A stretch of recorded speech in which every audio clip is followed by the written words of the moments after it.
Hail, Holy Queen, Mother of Mercy, our life, our sweetness, and our hope.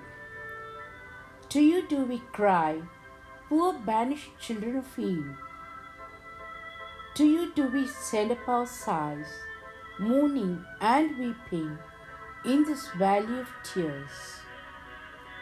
Turn then, most gracious Advocate, your eyes of mercy towards us, and after this exile, show unto us the blessed fruit of thy womb, Jesus. O clement, O loving, O sweet Virgin Mary, pray for us, O Holy Mother of God, that we may be made worthy of the promises of Christ. Amen.